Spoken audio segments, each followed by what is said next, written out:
आज की कक्षा में आपका स्वागत है। मैं आरती कौशिक एक बार पुनः आपका स्वागत करती हूँ अपने YouTube चैनल आरती कौशिक के साथ। हमारा YouTube चैनल है हिंदी व्याकरण बाय आरती कौशिक। तो देखिए, जो हमारी चर्चा का विषय चल रहा था वो हमारी चर्चा का विषय सर्वनाम का विषय चल रहा है।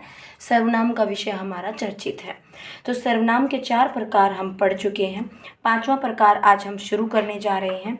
5वां प्रकार है हमारा, कौन सा है? प्रश्नवाचक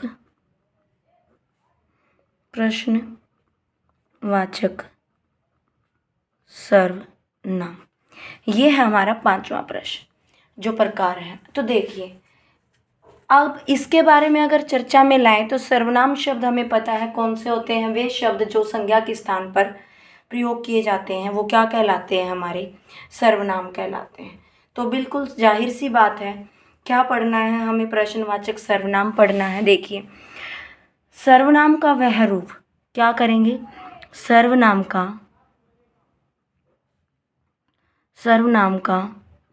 वह रूप जो प्रश्न पूछे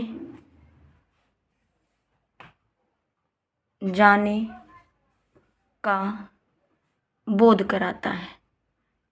क्या कराता है? बोध कराता है। वही क्या कहलाता है? वही हमारा प्रश्नवाचक सर्वनाम कहलाता है। वही क्या कहलाता है?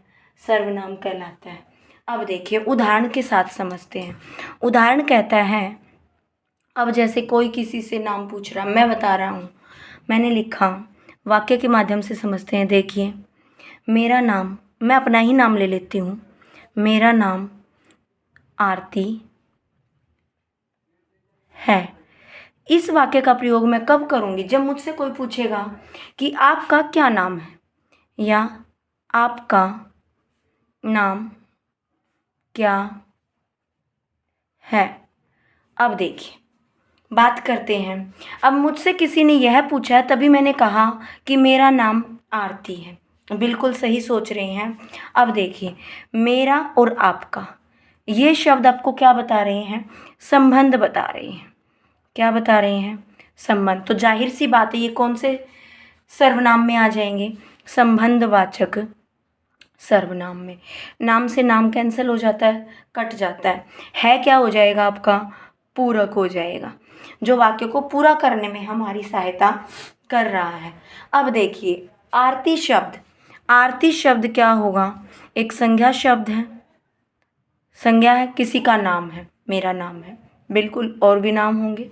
आरती शब्द क्या है? संज्ञा है। और संज्ञा की जगह क्या प्रयुक्त हुआ है? क्या शब्द प्रयुक्त हुआ है? क्या शब्द प्रयुक्त हुआ है? और यही क्या कहलाएगा? आपका प्रश्नवाचक। क्या कहलाएगा? प्रश्नवाचक सर्वनाम कहलाएगा।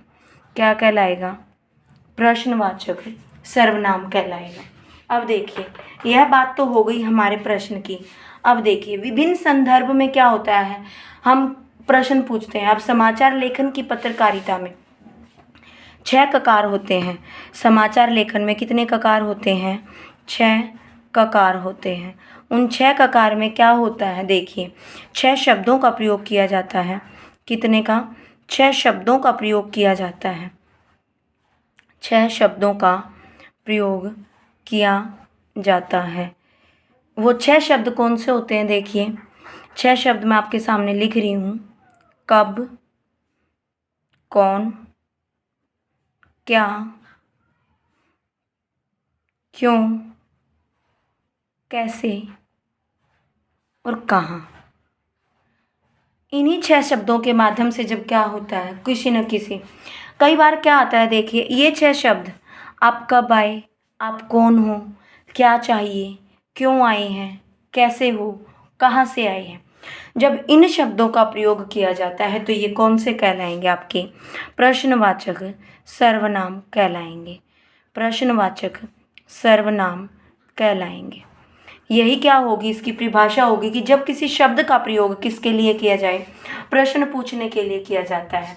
जब किसी शब्द का प्रयोग प्रश्न पूछने के लिए किया जाता है तो क्या कहलाता है? वो प्रश्नवाचक सर्वनाम कहलाता है। अब कई बार क्या हो गया, कक्षा में अब देखिए किसी शब्द का है, किसकी है।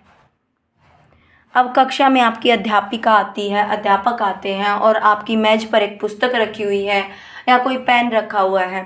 अध्यापक ने पूछा कि यह पेन किसका है, यह पुस्तक किसकी है। इस किसकी शब्द के माध्यम से वह प्रश्नवाचक सर्वनाम भी पूछ रही है, प्रश्न सर्वनाम भी पूछ लिया उसने, और संबंधवाचक सर्वनाम भी आपसे पूछ लिया।